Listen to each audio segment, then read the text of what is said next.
대부분 보험사에서는 ADLS 평가나 척추의 운동장애 또는 변형장애 중 가장 높은 지급률을 적용한다고 할 것이며, 하나의 장애가 인정되면 또 다른 장애는 파생장애이기 때문에 인정할 수 없다고 할 것입니다. 하지만 약관 규정을 잘 살펴보면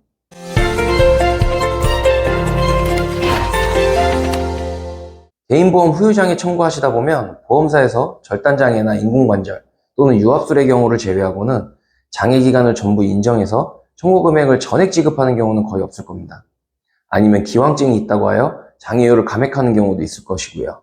물론 소송을 진행하여 법원 신체 감정을 통해 다른 결과를 얻기도 하지만, 금액이 크지 않은 경우에는 보험사와 합의 절충을 통하여 보험금을 받기도 하는데요. 이때 지급요청서라는 것을 하나 작성하실 거예요. 그 지급요청서 안에는 상기 청구권 관련하여 더 이상의 추가 청구 및 일체의 민원 및 민형사상 이의 제기하지 않을 것을 확인한다. 문구는 보험사마다 조금씩 다를 건데, 결론적으로 이후에 이 사건 장애보험금을 추가로 청구하지 않겠다는 서명을 받아가는 서류입니다. 자, 그렇다면 이 서류의 서명함과 동시에 정말로 해당 사고와 관련하여 아무런 이의 제기를 할 수 없을까요? 해당 판례를 하나 보면서 설명을 드리겠습니다. 피보험자는 보통 약관에 후유장애 담보가 5천만 원, 특별 약관에도 후유장애 담보가 5천만 원 이렇게 가입이 되어 있으셨는데요. 어느 날 집에 들어가던 중 현관에서 넘어져 경부 척수의 손상, 척추의 기타 유압이라는 상해를 입고 경추 제6번에서 7번에는 전방 경추 유압술, 경추 제4번에서 7번까지는 경추 감압 및 후방 유압술을 시행하셨습니다. 척수 손상으로 인해 상하지의 운동 부전 마비 및 감각 저하로 인해서 신경계 장애 평가를 받았고,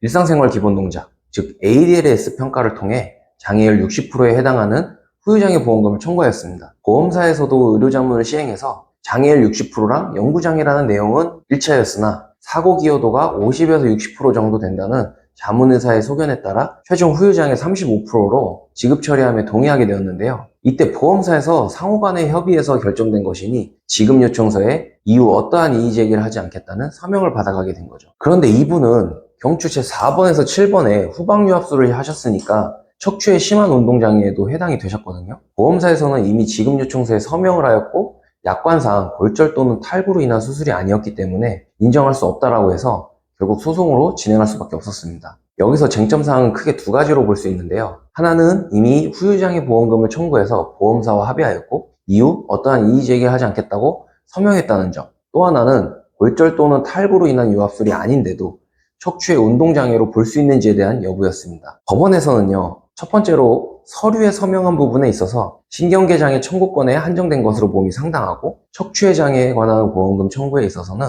그 효력이 미친다고 할 수 없다 라고 판단한 것인데, 보통 이 서류를 받아보시면 중간에 요청사항 등이 기재되어 있는데, 이 요청사항 부분 내용이 합의에 관한 중점적인 내용이 담겨있는 부분입니다. 내용은 보험사마다 거의 비슷한데요. 근본 후유장애 보험금 청구권에 관하여 의견 차이가 있는 바 당사자 간 원만한 합의를 요청하여 이 보상 금액에 동의하여 이와 관련된 민형사상에 이의 제기하지 않을 것을 확인합니다. 이런 식으로 기재가 되어 있을 겁니다. 법원에서도 이 내용을 근거로 하여 그 외의 장애 관련해서까지는 적용할 수 없다라고 본 것이죠. 두 번째로 피보험자의 상병명으로 보험약관상 척추의 운동장애 평가를 할 수 있는가였는데, 보험약관상 운동장애 평가 기준을 보면 척추체의 골절 또는 탈구로 인해서 척추체를 유압 또는 고정한 상태인 경우에 평가할 수 있다고 정해놓았습니다. 그렇긴 하지만 또 이 보험약관 제17조 제5항이나 특별약관 제3조 제5항에 따르면 장애분류표에 해당하지 아니하는 후유장애는 피보험자의 직업, 연령, 신분 또는 성별 등에 관계없이 신체의 장애 정도에 따라 장애분류표의 구분에 준하여 지급액을 결정합니다 라고 규정하고 있죠.